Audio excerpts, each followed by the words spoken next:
You're listening to Music Tectonics. Welcome to another episode of Music Tectonics, where we go beneath the surface of the music industry to talk about the seismic shifts happening as a result of technology and innovation. I'm Dmitri Vietze. I'm the CEO and founder of Rock, Paper, Scissors. We are a PR firm that specializes in music and technology. And innovation in the music industry comes from many directions, but so much has happened from startups. And one place where we've seen some great startups having an impact on the music industry is from Midemlab, which is a part of the big international music convention that takes place in Cannes in France. Midem, it's called. And luckily today we have the director of Midem, Alexandre Deniot. How are you doing, Alexandre? Hey, doing good. Thank you. Yeah, thanks for joining us. So you've been there since 2017, right? Exactly. And prior to that, you were with Universal Music Group. Yeah, I was at Universal Music for 15 years, so a long time, different jobs, and I'm very happy to be at Midem. Awesome. Well, for anyone who's just learning about Midem for the first time, why don't you tell us a little bit about what it is, where it came from, and we'll go from there. So Midem was created in 1966. It was the first ever event for the music professionals in the world. So it's really part of the history of music, and it's still the leading international music event. We welcome more than 80 countries, 2,000 companies, 5,000 attendees every year in Cannes, first week of June. And it's tomorrow, actually.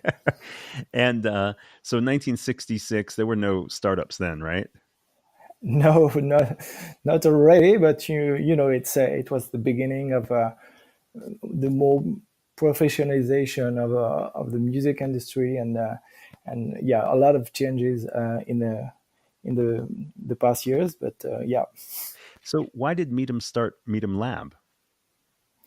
Well, Midem has always been at the cutting edge of innovation. We were the first to talk about internet with Midemnet a long time ago, more than 10 years ago.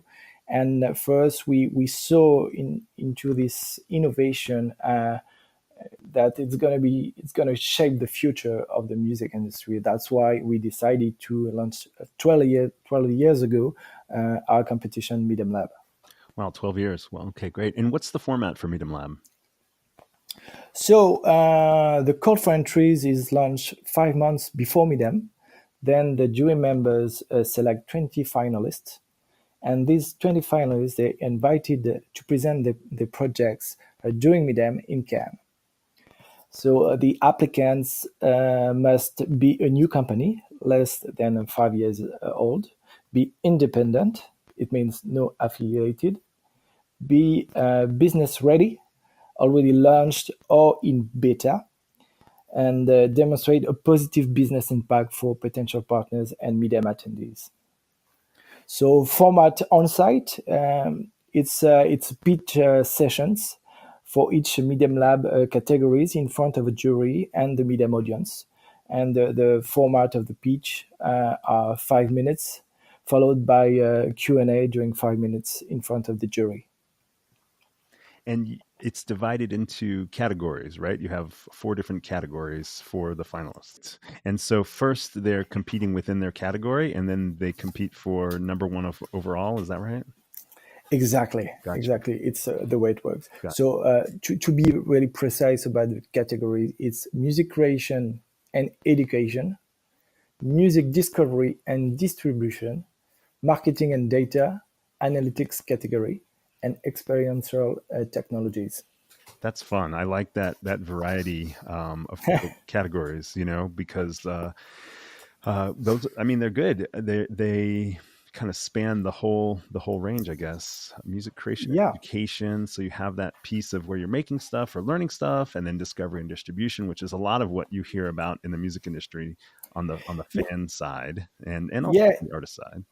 It's exactly the diversity of the innovation today. So that's why it's important for us to really represent what's going on in the world.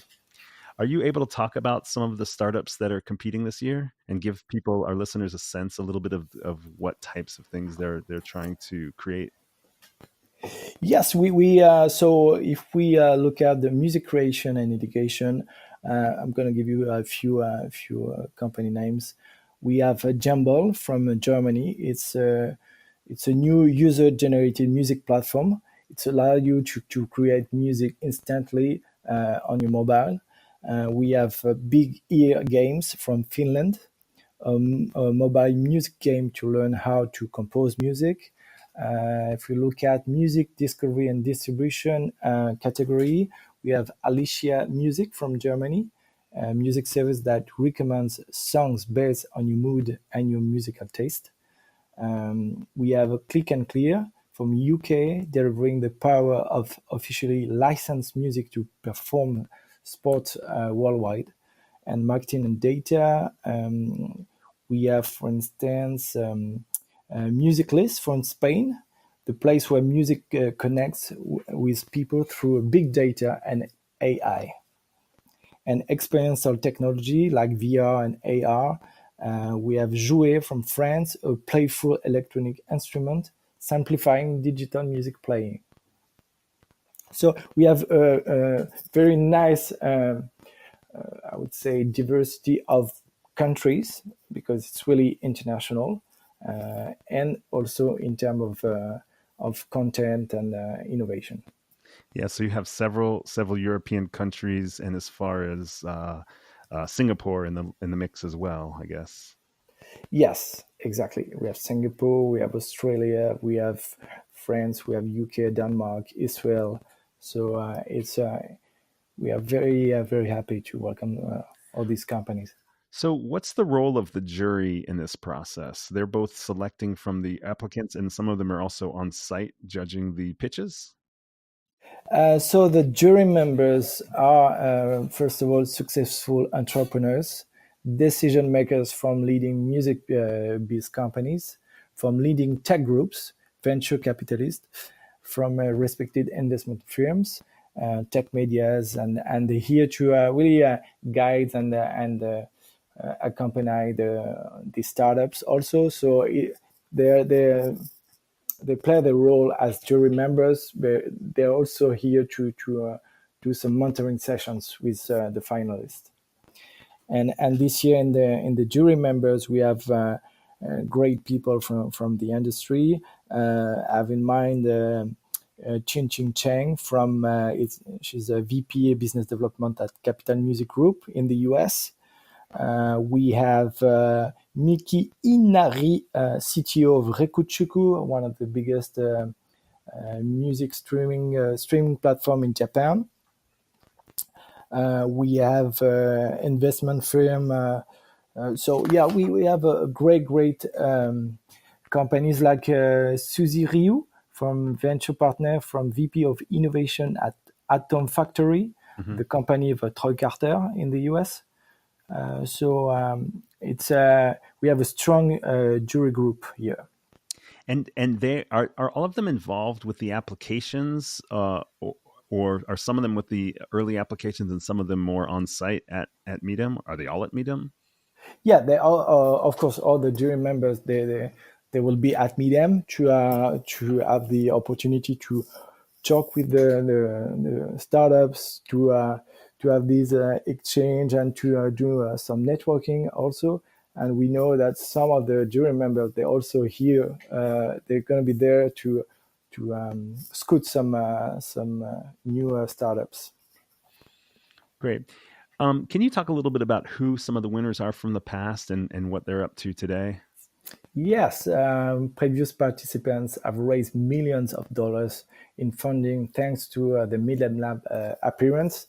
I have in mind, for instance, Soundcharts. It was in 2017, followed by Techstars Music. So after Midem, they went to Techstar in the US, and they raised $4 million after Midemlab.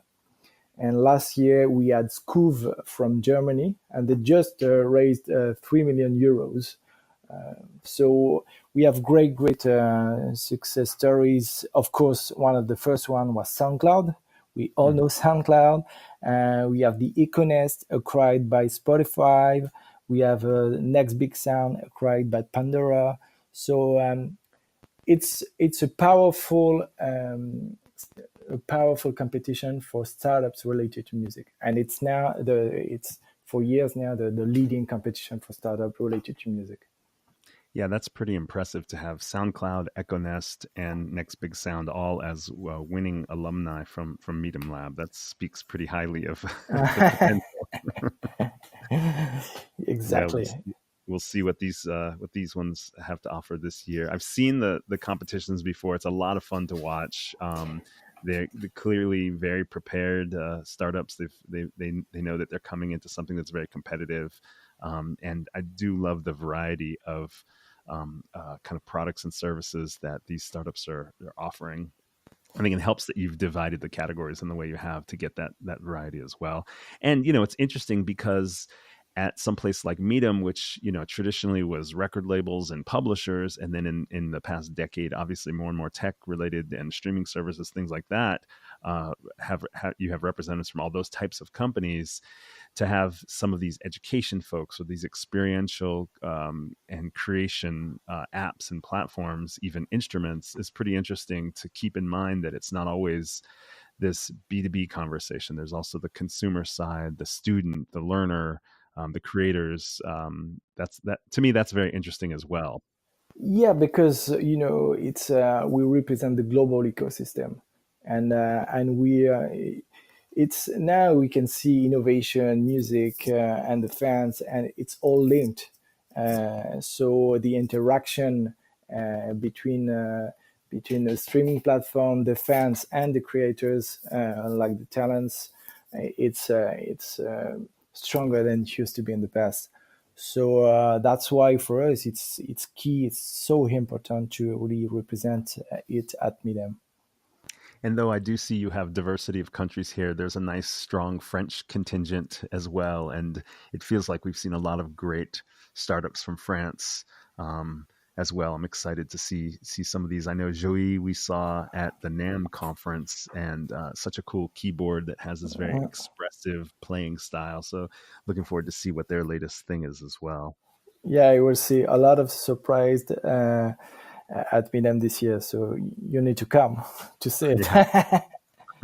I'll be there. I'll be at all the sessions. All In right. fact, Music Tectonics is going to be at Midem in the US pavilion. We're going to be doing interviews with many of the startups, many of the competitors. So our listeners will get a chance to hear directly from some of these startups while they're in this process of pitching and waiting to hear back and things like that, and getting mentoring and so forth. And um, let's broaden it out a little bit, Alexandre. What are some of the music tech trends that you're keeping an eye on? And maybe you could talk a little bit about your perspective. You see a lot as the director of Midem from all sides of the industry. So I'm curious to see what your take is on some of the music tech trends.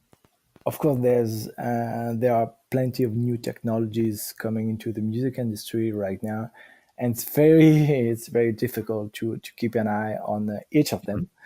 Startups and entrepreneurs are bringing new breath to this industry, and we're living such an exciting moment. To be clear, the entire ecosystem is changing after the streaming revolution that we have known these past years. We are now seeing AI solutions being at the center of the attention. We received dozens of applications from startups offering AI solution for Midemlab this year. Even though I personally love the humanity music, I'm myself a musician, a drummer. So, but I have to say that I'm curious to see where this whole thing will bring us, and how it will change our industry, because it's for sure AI will change our industry in the future. And when you refer to AI, are you referring mainly to the AI composition or some other aspect of artificial intelligence? Yeah, AI composition is interesting, and it could be a bit scary. But as I said, as a musician, nothing will change the way you compose music as a human being, and it's the beauty, also the magic part of the creation.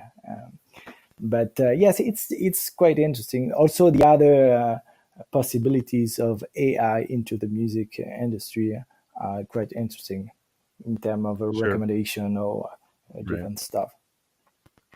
Yeah. And there's so many other ways it can be used too. But I do think I mean, for the most part, I think if you say, oh, we can solve a lot of the data problems to help you with recommendation, discovery, or even royalty payments or things like that, nobody's really saying, oh, darn, I was hoping to go through some more spreadsheets and correct some data manually.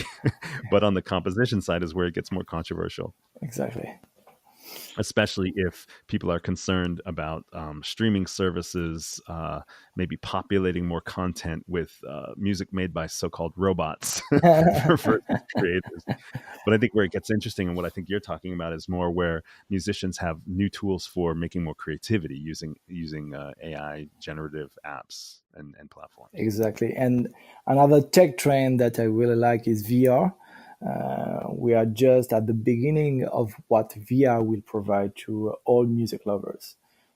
In the next few years, everyone will be able to live immersive and unique experiences thanks to this technology.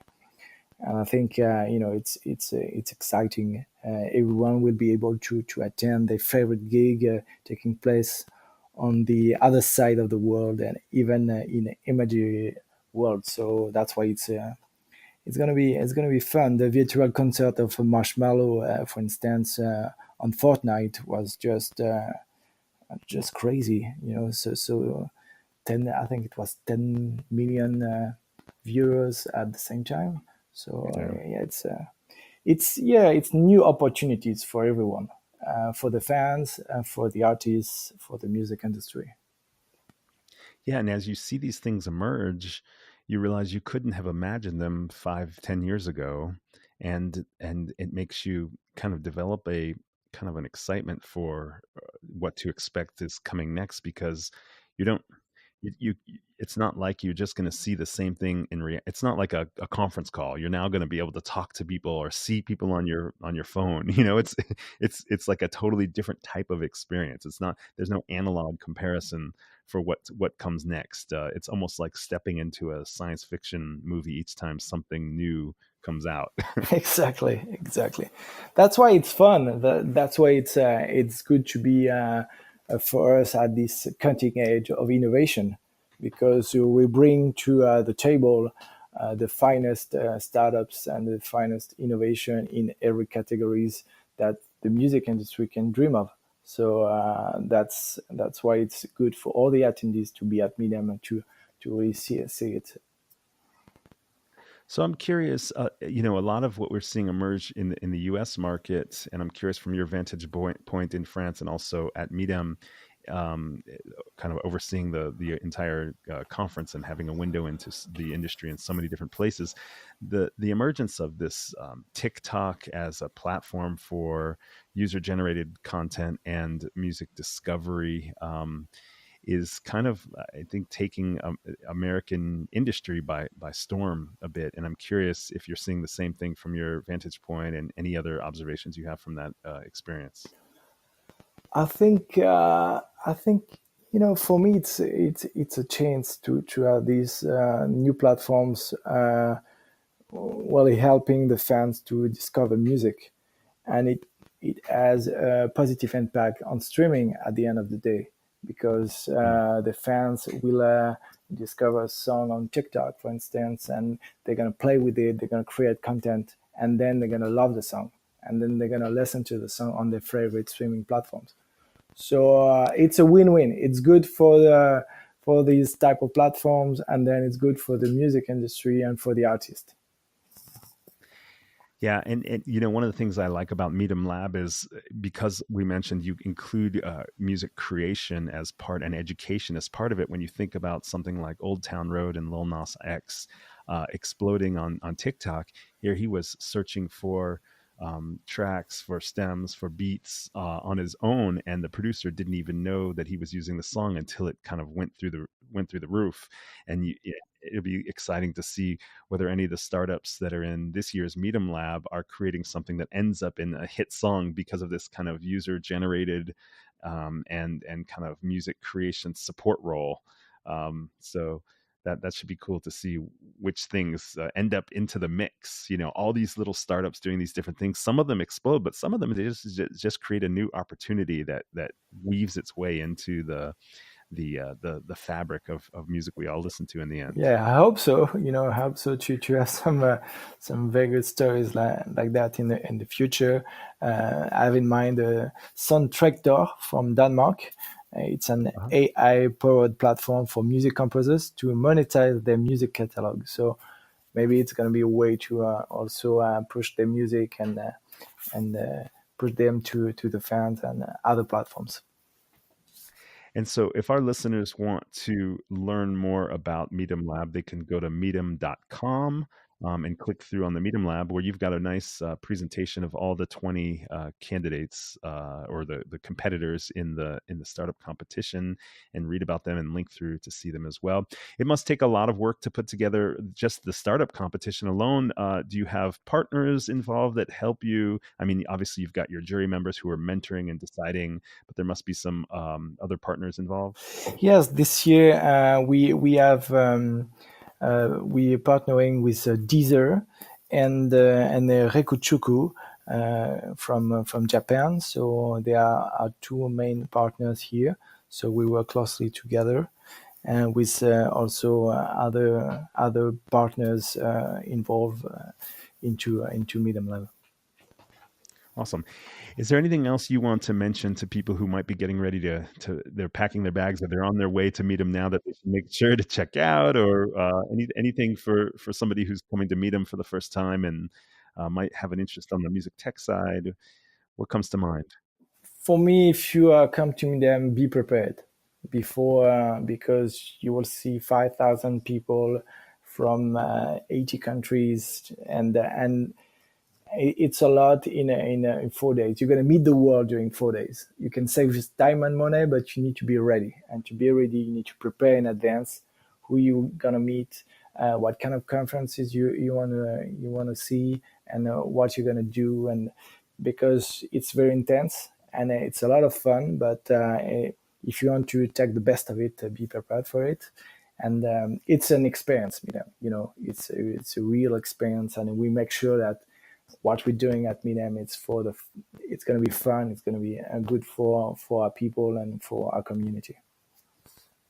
Great. Alexandre Deniot, director of Midem, thank you so much for joining us on Music Tectonics. It's been great to have you. Thank you very much. And see you soon in Cannes. Okay. See you tomorrow. Thank you. I'm excited to check out those startups at Midemlab. I've been in the past. It's really fun to see all the ideas coming from a lot of different countries around the world, see what people are thinking about and how they're trying to put it into action. And I'm also excited to have you come out to Music Tectonics, the conference, which is in October 28th and 29th in Los Angeles. If you'd like to get a $50 discount code, come to musictectonics.com, sign up for our newsletter where you'll be able to keep up with all the podcast episodes and a lot of other interesting news that we curate on about a weekly basis in an email newsletter. And if you're listening on iTunes, Apple Music, Spotify, wherever you listen, could you please go ahead and subscribe to Music Tectonics, the podcast, so that you can find out what episodes are coming out when, and keep listening to us. We'd love to share more great interview guests and ideas, news roundups, and so forth. So subscribe there, and thanks so much for listening. You're listening to Music Tectonics.